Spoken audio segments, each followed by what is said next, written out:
एक जंगल था। उसमें बरगद का एक बड़ा पेड़ था। पेड़ पर एक गिलहरी और एक मैना रहती थी। पेड़ की तलहटी में एक मुर्गी का घर था।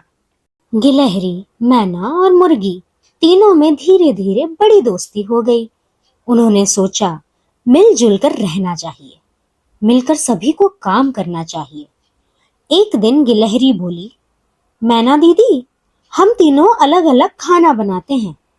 इसमें समय ज्यादा लगता है, क्यों न एक साथ ही सबका खाना बना लिया करे। मैना बोली, और कपड़े भी सब अलग अलग धोते हैं, उसमें भी समय अधिक लगता है।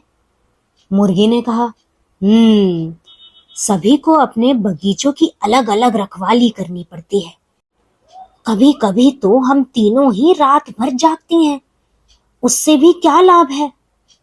तीनों ने मिलकर तय किया कि गिलहरी खाना बनाएगी, मैना सबके कपड़े धोएगी, मुर्गी बगीचों की रखवाली करेगी।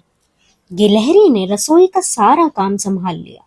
वो बड़ी फुर्ती से जाती, तरह तरह की सब्जी तोड़ कर लाती और फल लाती, फूली हुई गोल गोल चपाती बनाती। मैना सभी के कपड़ों की गठरी बांध लेती। वो उसे पंजों में दबाकर नदी के किनारे ले जाती, साबुन लगाकर कपड़े रगड़ती, चोंच में कपड़ा दबाकर नदी में धो लाती। मुर्गी रानी बगीचे में पानी लगाती, निराई गुड़ाई करती, बगीचे में तरह तरह के फल फूल बोती।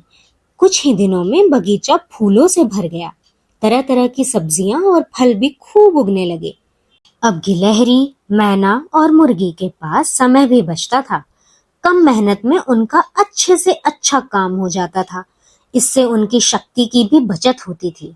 शेष बचे समय में तीनों ही सहेलियां पेड़ के तले बैठकर गपशप करती थी। एक दिन तीनों बैठी बैठी मूंगफलियां खा रही थी। खाते पीते गिलहरी बोली, दीदी, हम बहुत समय तक खाली बैठी रहती हैं। इस तरह खाली बैठने से क्या लाभ? हाँ, हर समय कुछ न कुछ करते रहना चाहिए। मैना बोली, हाँ दीदी, अपना काम तो सभी करते हैं, महान वही हैं जो दूसरों की भलाई का काम करते हैं। तीनों ने सोचा कि पेड़ के नीचे एक स्कूल खोला जाए। कलिया कोयल कुहुक कुहुक कर सबको वो बात सुनाई। दूसरे ही दिन चींटी, कोयल, चिड़िया आदि के बहुत से बच्चे पढ़ने आने लगे।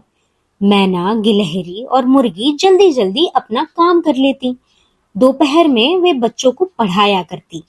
धीरे धीरे कोयल, चींटी और चिड़िया सभी के बच्चे बड़े होशियार हो गए। उनके इस काम से आज भी जंगल के पक्षी गिलहरी, मैना और मुर्गी की प्रशंसा करते रहते हैं। सच है, जो अपना काम मिलजुल कर करते हैं वे सुखी रहते हैं और दूसरों से प्रशंसा भी पाते हैं।